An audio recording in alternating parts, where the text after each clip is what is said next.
Hey friends, it's Corey from Hey Let's Make Stuff. In today's video, we are going to be talking all about organizing your crafting space. I think a lot of times we want to organize our crafting space and we end up making just a bigger mess. So in today's video, I'm going to give you 10 actionable tips so that you can actually make some progress in getting your craft room organized. I know that many people have challenges when it comes to keeping a craft room organized.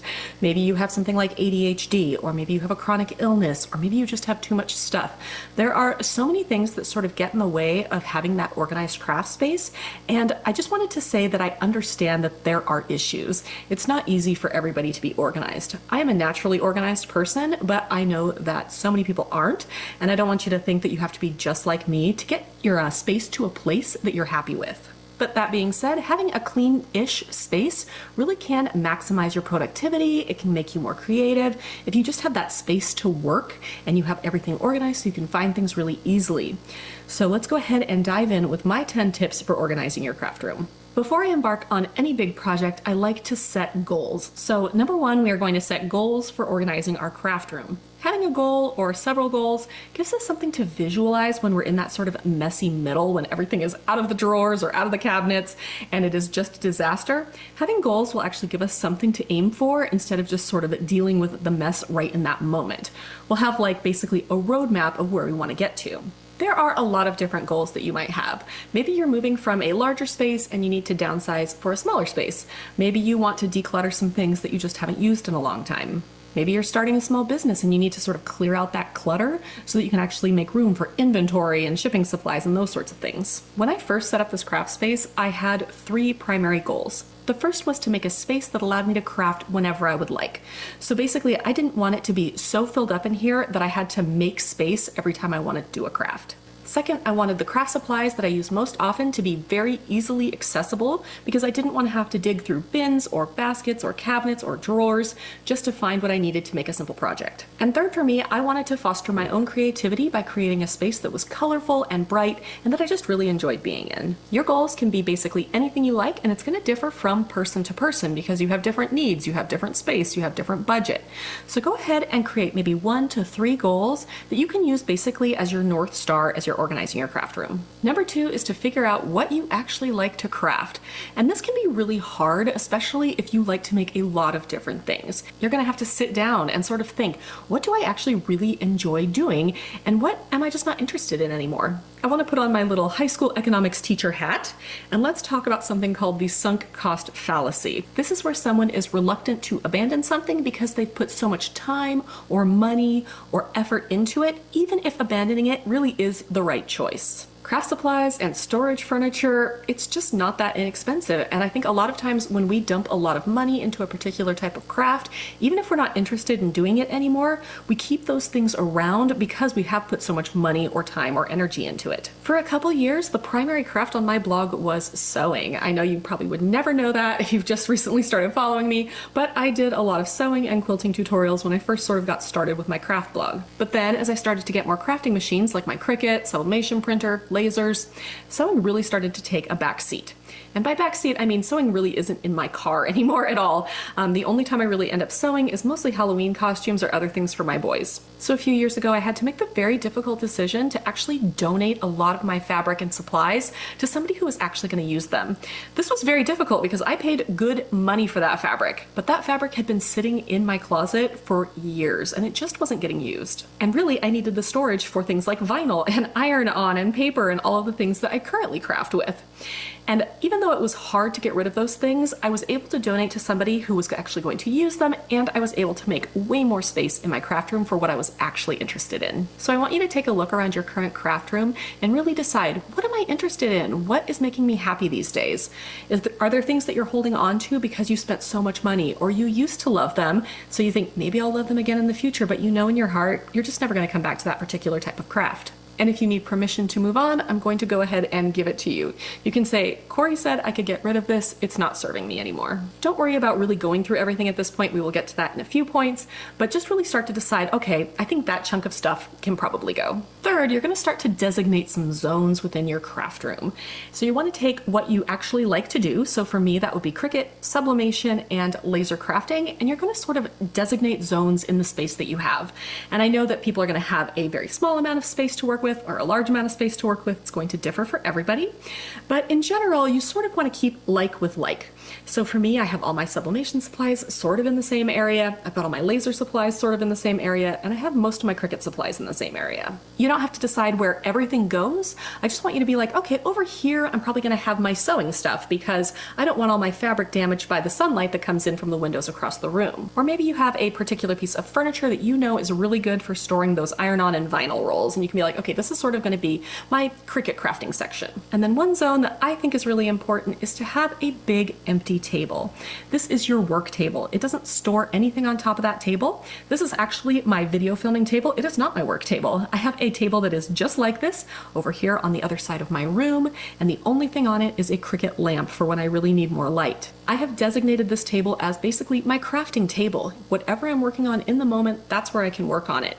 And then I clean that up so that I always have an empty table to work on whatever I want to work on. This, coincidentally, is one of my 3 goals. I wanted to be able to have a space where I could craft right away.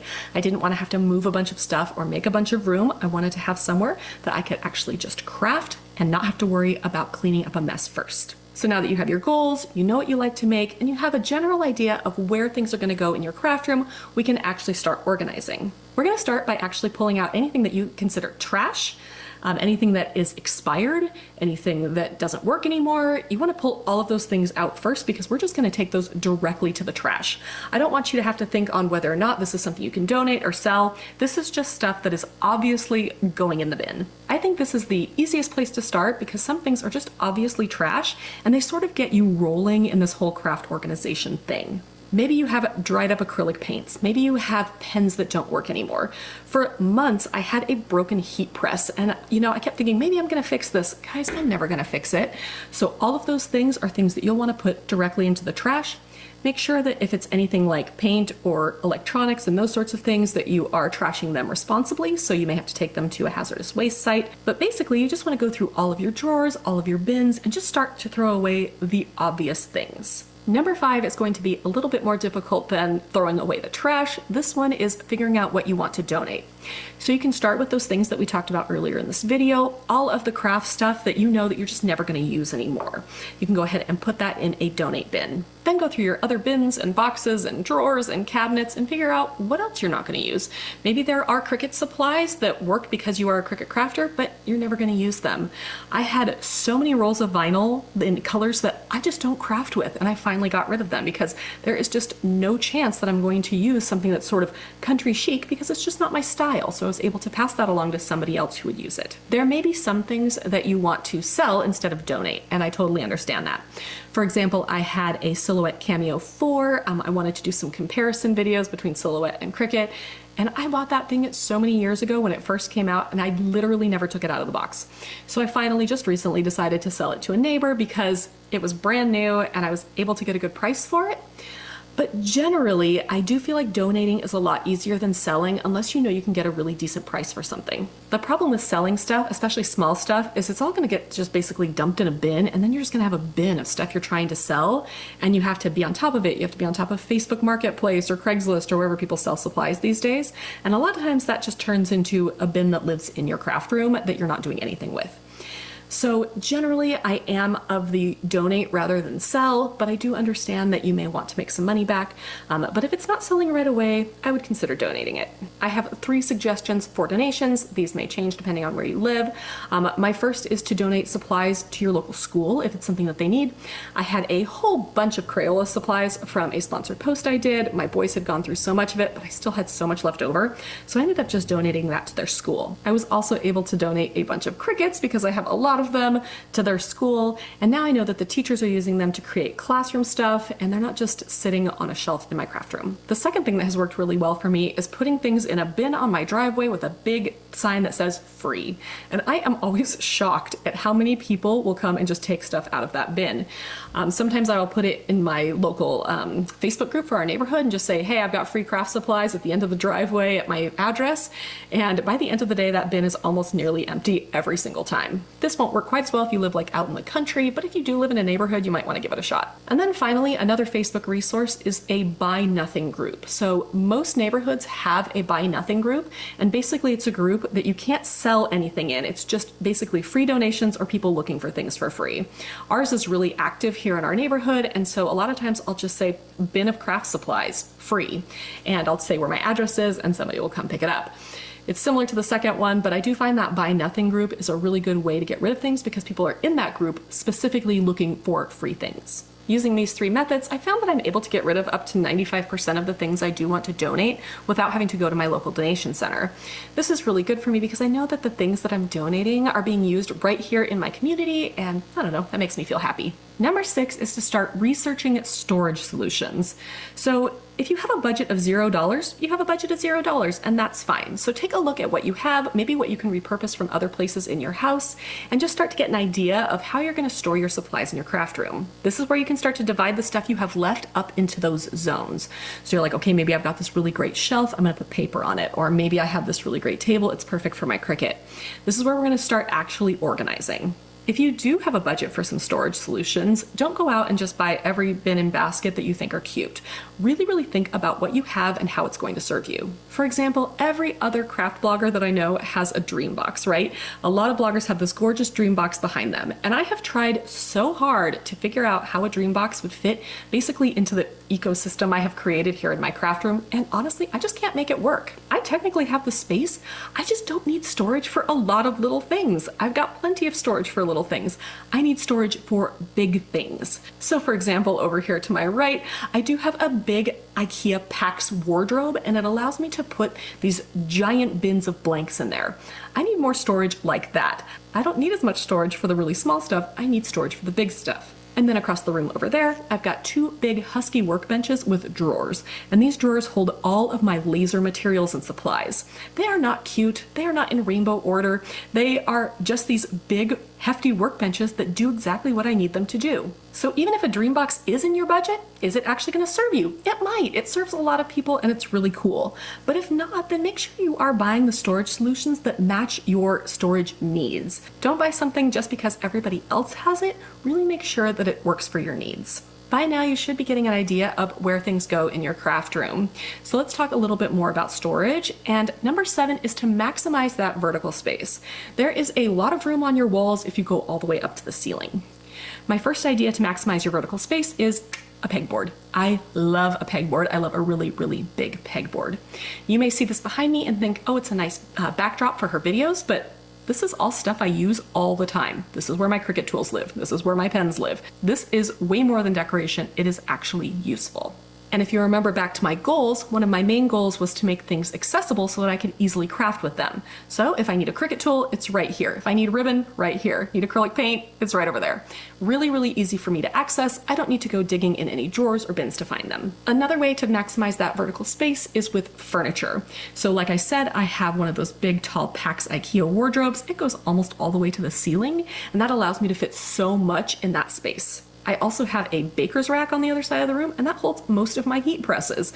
It's quite tall and it has that shelf at the top, so I really am maximizing a lot of space there to hold all my heat presses. So think about going up higher on the wall than just basically a cabinet or a table or a desk. There is a lot more storage room if you can really maximize that wall space. Number 8 is to make it pretty. Now, I know this seems a little silly, but honestly, it really is important to our own creativity that we are crafting in a space that we enjoy. You may not have the money for a full makeover, but maybe a coat of paint, a fresh pair of curtains, some inspirational quotes, those sorts of things can really take your space from being sort of boring to something that really feels like you and makes you feel creative. You'll see a lot of craft bloggers and YouTubers have these very colorful rainbow themed spaces, and that's because honestly, they photograph really well. For me, it's something that I really love. I have had this sort of rainbow themed craft room for more than 10 years. Joanna Gaines was at her height with her like pretty Texas chic style, and I was over here with my rainbows. And so you want to make sure that you are creating what is pretty to you. You don't necessarily need to do what I'm doing or what somebody else is doing. What do you like? What do you love? What makes you happy? And then go ahead and put some of that into your craft room because you'll find it way more inspiring than having a craft room that doesn't feel like you. And then again, we'll go back to my own goals. I wanted to foster a creative environment, and I do that by having such a beautiful craft room. It really makes me happy in here. And so when I walk into my craft room every time, I can say, oh, I feel really creative. I feel really inspired. Number 9 is to label everything.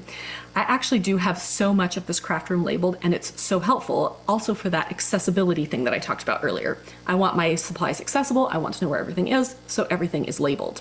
I have all sorts of labels in my craft room, everything from a simple label maker labels to fancy labels I've made with a Cricut. And I was looking the other day and I still have things that are labeled with a piece of masking tape and a Sharpie. So even if you can't make all these fancy labels to start, just make sure you know where everything is, even if it's with just a quick piece of masking tape, just so that as you're getting used to the new setup in your craft room, you know where to find everything. Don't make a mistake of getting all organized and thinking that you're going to remember where everything is.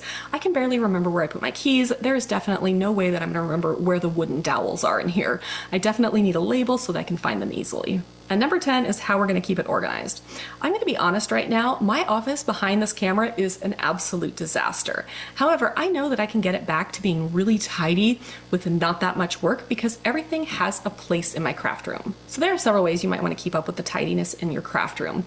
Maybe once a month, you set aside a full day to really get organized, to purge, to go through what you have. Put it on the calendar so that you know once a month, I'm actually going to get in there and do some good work in my craft room. Maybe every Friday afternoon, you blast some Taylor Swift and you do a cleaning. That's a little easier than doing it once a month because you're sort of doing it more consistently, and that way you can actually keep up with it. I did mention how I actually do it in another video, but I am going to rehash it here.